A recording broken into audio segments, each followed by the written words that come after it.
नमस्कार, welcome two things study. इस video में हम देखने वाले हैं एसएससी के प्रीवियस ईयर में जीके के जो क्वेश्चन आ रखे हैं उस सब पे हम नज़र डालेंगे और क्या ट्रेंड चल रहा है, किस तरीके से आपको तैयारी करनी है। ये वीडियो आपकी बहुत ज़्यादा हेल्प करने वाला है। इससे आपको काफ़ी आइडिया मिलेगा और काफ़ी सारे क्वेश्चंस को हम इसमें वीडियो में कवर करेंगे। तो चाहे आप CGL की, CHSL, MTS, CPU या किसी की भी कर रहे हैं आप एग्ज़ाम की तैयारी, ये काफ़ी आपका हेल्पफुल रहने वाला है। तो चलिए देखते हैं पहला क्वेश्चन। वैदिक आर्य सप्त सिंधु नामक क्षेत्र में रहते थे, ठीक, और जिसका अर्थ 7 नदियों द्वारा अपवाहित क्षेत्र था है। 7 नदियों में से एक का नाम है झेलम नदी। इसका प्राचीन नाम क्या था, जस्ट आपको ये बताना है। तो झेलम नदी का प्राचीन नाम क्या है, क्वेश्चन में ये पूछा है। ऑप्शन आपके सामने है। तो इसका जो सही आंसर है वो है आपका वितस्ता। झेलम नदी को पहले वितस्ता के नाम से जाना जाता था, तो यही आपका झेलम। और बाकी अगर बात करें, ये तीनों जो आपको दिख रहे हैं, अस्किनी, परुशनी और विपाशा, क्वेश्चन इनमें से भी पूछता है एग्जाम में कि ये किसका नदी का पुराना नाम है। तो अस्कनी की बात करें तो ये पुराना नाम है चेनाब रिवर का, चेनाब अभी हम कहते हैं इसको। और ये परुशनी का भी एग्ज़ाम में पिछली बार आ चुका है। परुशनी नदी जो है अब क्या कहते हैं इसको, रावी नदी, रावी रिवर के नाम से जाना जाता है अब इसको। बात करते हैं अगर विपाशा की, विपाशा पुराना नाम है कौन सी रिवर का, ये है आपका व्यास रिवर। तो बाकी ये सारे फैक्ट्स आपको याद रखने हैं, एग्जाम में इनसे कहीं से भी पूछ सकता है। तो चलिए देखते हैं अगला क्वेश्चन। भारतीय संविधान में द्विसदन प्रणाली की विशेषता किस संविधान से ली गई है। आपको ये बताना है कि किस संविधान से आपका ये द्विसदन प्रणाली ली गई है, किस देश के संविधान से। ऑप्शन आपके दे रखे हैं, तो इसका जो सही उत्तर है वो है आपका ब्रिटेन। ब्रिटेन से हमने बाई कैमरल सिस्टम ले रखा है, द्विसदन प्रणाली। और भी आपको पता होगा, ये हर बार क्वेश्चन पूछता है कि कौन से देश से हमने क्या चीज़ उधार ली है। तो जैसे कि आपको पता है USA से हमने क्या ले रखा है, USA से हमने राष्ट्रपति का जो महाभियोग होता है, यानी राष्ट्रपति हटाने की जो प्रोसेस होता है, वो हमने ले रखा है। और साथ में उससे हमने क्या ले रखा है, मौलिक अधिकार। तो ये भी आपको ध्यान रखना है। बात कर अगर आयरलैंड की, आयरलैंड से हमने क्या ले रखा है, हमने उसे लिया है DPSP, यानी कि directive principle of state policy. DPSP हमने आयरलैंड से ले रखा है। और अगर हम बात करें साउथ अफ्रीका की, साउथ अफ्रीका से हमने क्या ले रखा है, संविधान में जो हम संशोधन करते हैं यानी अमेंडमेंट करते हैं, वो हमने ले रखा है साउथ अफ्रीका से। और अगर जर्मनी की बात करें तो जर्मनी से हमने लिया है, आपको पता होगा जर्मनी से हमने इमरजेंसी के टाइम में जो हम मौलिक अधिकार को जो सस्पेंड कर दिया जाता है, वो हमने ले रखा है जर्मनी से। तो बाकी अगर बात करें, यहाँ पे आप देख सकते हैं कौन से देश से हमने क्या ले रखा है। ये सारे आपके लिस्ट आपके सामने हैं, आप इसको आराम से देख सकते हैं। तो चलिए आगे देखते हैं हम अगला क्वेश्चन। निम्नलिखित में से किस प्रकार के हैकर्स, जिन्हें क्रैकर्स के रूप से भी जाना जाता है, सिस्टम में अनधिकृत पहुंच प्राप्त करने के लिए हैक करते हैं।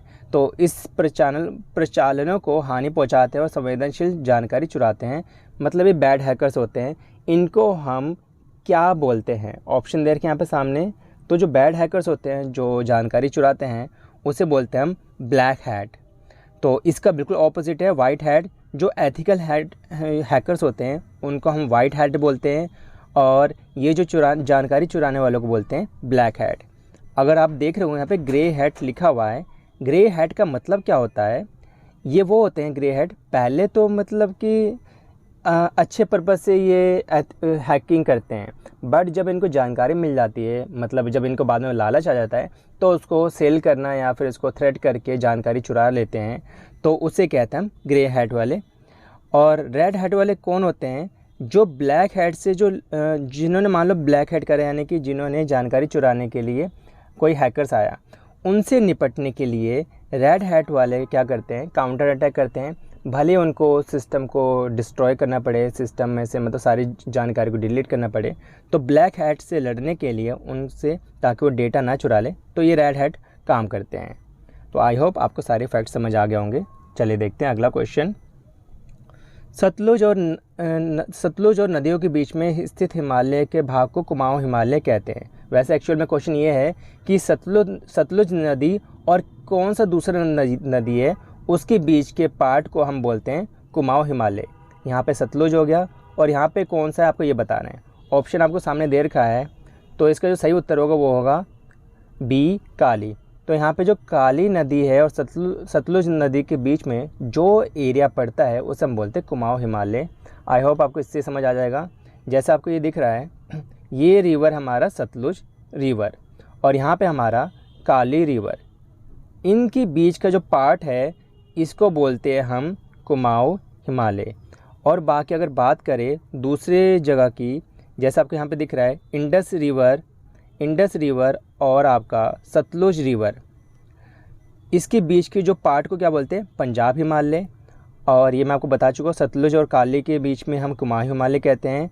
काली रिवर और तीस्ता रिवर के बीच के जो पार्ट को बोलते हैं नेपाल हिमालय। इंपॉर्टेंट क्वेश्चन, ध्यान से देखना क्योंकि इनमें से क्वेश्चन आपसे बिल्कुल पूछेगा।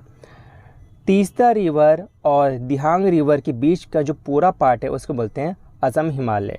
तो ये सारे हिमालय के पार्ट है। आपसे ये पूछा गया था पिछली बार क्वेश्चन में, तो इस बात को ध्यान रखना है। और ये जो आपको दिख रहा है, आप इन सबको देख सकते हैं 1 2 3 4 5 तक में। यहाँ पे सिक्किम का भी देख रखा है फोर्थ वाले को बोलते हैं सिक्किम हिमालय। चलिए देखते हैं अगला क्वेश्चन। वर्तमान वैज्ञानिक ज्ञान के आधार पर वर्तमान में अभिधारणा की गई है कि पृथ्वी की अनुमानित आयु क्या है। यानी पृथ्वी कितने साल पहले बना था, अब उसकी एज कितनी हो गई है, जो करंट में साइंटिफिक नॉलेज है उसके अकॉर्डिंग। तो इसकी आपको ऑप्शन देख रहे हैं, इसमें आप शायद एलिमिनेट करके भी आंसर निकाल सकते हैं। तो वैसे इसका जो सही आंसर है वो है आपका थर्ड। ये आपको इतने ईयर्स हुए हैं, कितने हो गए आपके, ये 4.5 बिलियन ईयर अगो पृथ्वी बनी थी। तो चलिए देखते हैं अगला क्वेश्चन। अगला क्वेश्चन आपका है मॉडर्न हिस्ट्री से, ब्रिटिश भारत में देशी प्रेस यानी वर्नाकुलर प्रेस अधिनियम किस वर्ष लागू हुआ था। तो ये सब क्वेश्चंस आपको काफ़ी ज़्यादा देखने को मिलते हैं हमेशा, मॉडर्न हिस्ट्री से, मिडिल हिस्ट्री से और आपका एंशिएंट से। तो इसका जो सही आंसर है वो है आपका 1878 में वर्नाकुलर प्रेस एक्ट बनाया गया था। तो इसको किसने बनाया था, लॉर्ड लिटन ने इसको पारित किया था उस समय पे 1878 में। और बाद में एक थे लॉर्ड रिपन, उन्होंने इसको अमेंड कर दिया, यानी इसको हटा दिया था। कब, 1882 में। क्वेश्चन आपसे ये भी पूछ सकता है कि कब वर्नाकुलर प्रेस एक्ट को हटाया गया था। तो 1882 में। किसके द्वारा हटाया गया था, लॉर्ड रिपन। और किसके द्वारा लगाया गया था, लॉर्ड लिटन। ये सब आपको पता होना चाहिए। तो चलिए देखते हैं अगला क्वेश्चन। सही कथन की पहचान करनी है, आइडेंटिफाई द करेक्ट स्टेटमेंट। आप में जैसे आपको न्यूटन बल का मात्रक है, तो न्यूटन शक्ति का मात्रक है क्या है, नहीं। जूल बल का मात्रक है, ये भी नहीं है। जूल शक्ति का मात्रक है, ये भी नहीं है। तो आपका जो सही आंसर है वो है ये, न्यूटन बल का मात्रक है। Newton is the unit of the force.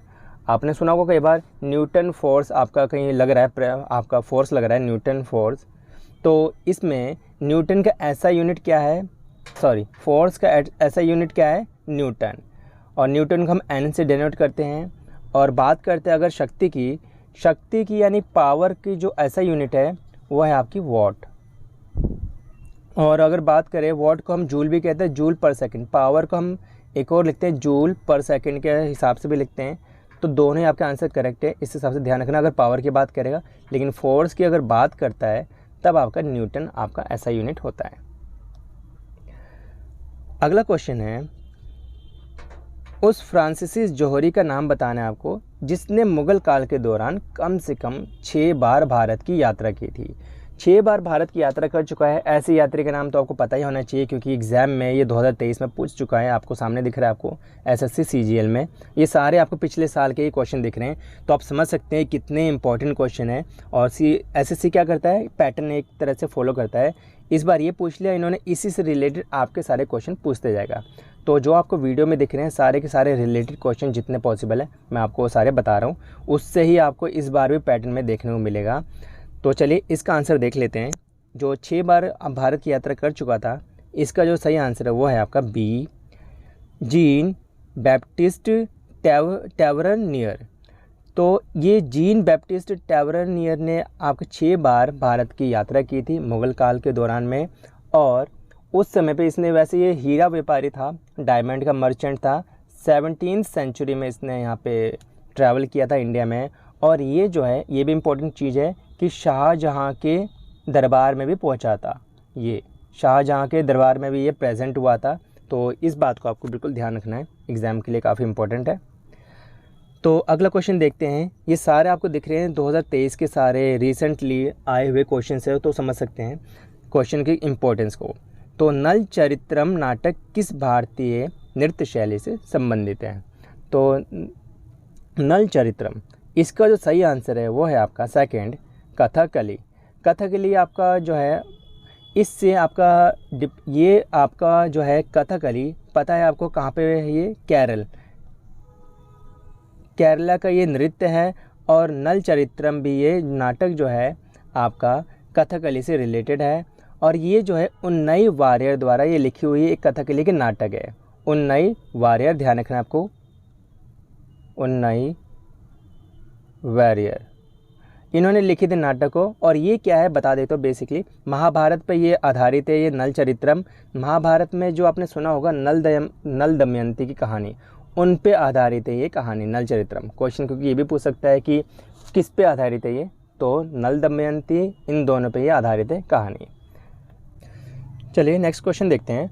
Bharat में शिक्षित युवाओं में रोजगार योग्य कौशल की कमी के कारण किस प्रकार की बेरोजगारी पैदा हो गई है?